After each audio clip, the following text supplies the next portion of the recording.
Okay, it is about 9:40 p.m. on day 2. Started at about 9 a.m. on day 1 at Knox Metals in Detroit. And I've only made it to Ann Arbor, but I'm going to hang out here for another day, let my feet rest, and not overdo it this early on so that my body can get adjusted. It's a long journey ahead, a lot of miles, and so I'm kind of working out the kinks as I go while I'm still in Michigan, close to home. And that's ultimately all I can do.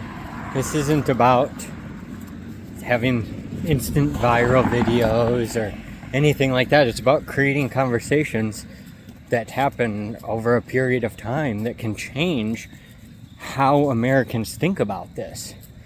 It's not something that just a single viral video changes everyone.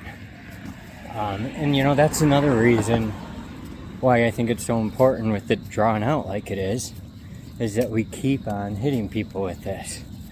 Reindustrialization, AI, but what does that really mean?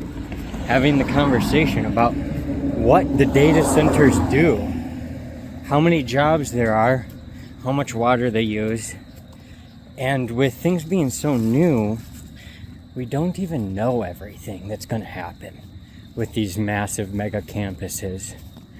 So I am all for data center development. I love data centers. I'd live at a data center. It's, I would hope no problem, but of course, how do I know that I'm not going to have a problem with all those electronics and whatnot vibrating and buzzing around me? There's been a lot of negative backlash, and it's not to just say, oh, that's not a concern, but it's to say, all right, is this really a concern, and how do we solve these problems? Think about the people. Why would we build artificial intelligence for the computers to be happy while the people suffer? It just doesn't make any sense.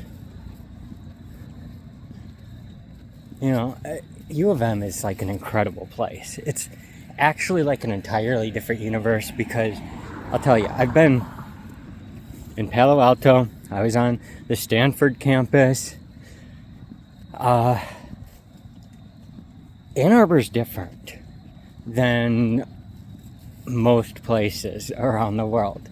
And I mean, every place is going to have its own uniqueness to an extent. But Ann Arbor is one of those secrets that people know about but don't really know about. Because to really experience the best it has to offer, I mean, just like Palo Alto, you have to have money. And it's very easy to be poor in this area. And I've met a lot of poor people in this area, especially Ypsilanti while Ubering. And I can understand why the combination of Ypsilanti and Ann Arbor would be opposed to a data center.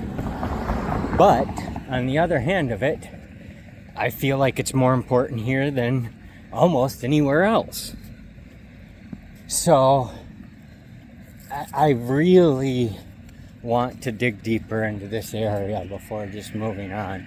And I was originally planning not to get back to Jackson until Sunday. So if I spend all day Friday tomorrow in Ann Arbor and then do another short halfway to Jackson, only about 15 miles, and then another halfway, 15 miles, then I'm not overdoing it and I'll be there Sunday. I'm gonna stay one day in Jackson, I think, so I can tie up loose ends, and that'll be probably the last, it's gonna be the last day that I sleep in my bed.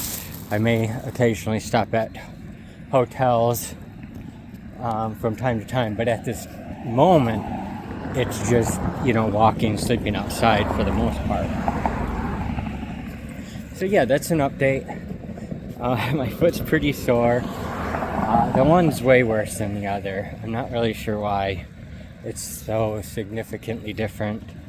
But, you know, when I did the practice walk, I had different shoes, and it wasn't quite this bad, but it did recover. So if I just take it easy, you know, it'll be all right. This is all to be anticipated. I'm sure there's going to be other things.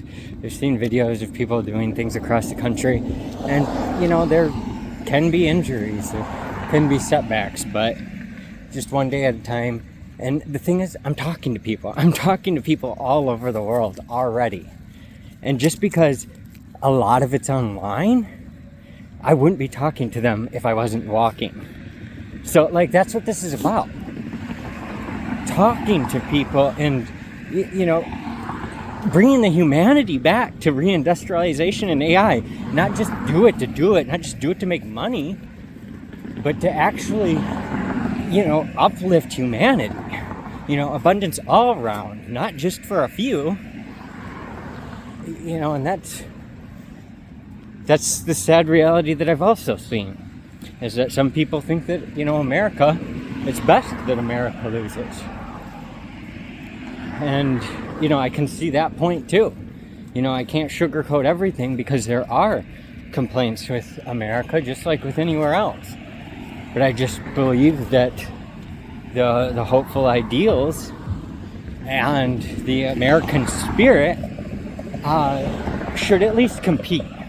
It should at least be a competitive environment, so that it's not just one leader like the USA did for so long.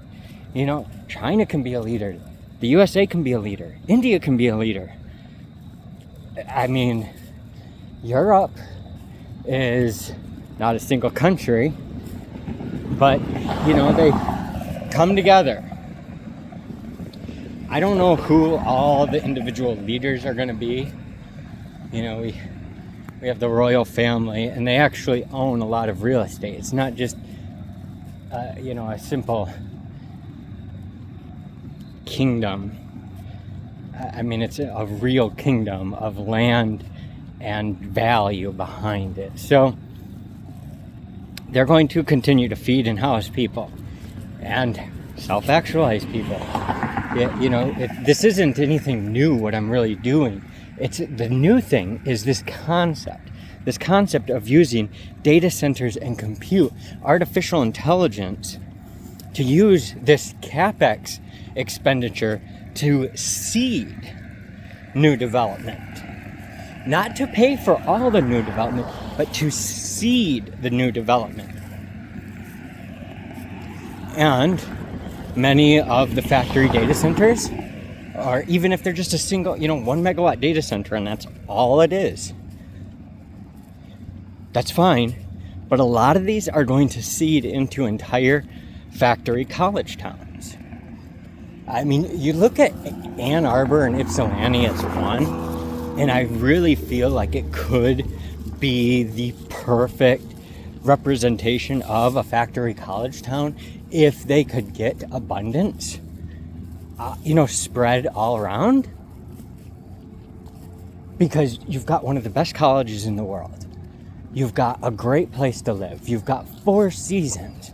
You've got manufacturing capacity. You've got so much intelligence. And the interesting thing is you've got differing points of views. Because not only do you have the liberal-minded Ann Arbor, but then you have the conservative-minded Michigander. And, you know, humanity shouldn't be about politics. It should be about the humans involved. And now more than ever, I feel the need for this, because I get homelessness in a way that I didn't get before, and it's the interactions with other people.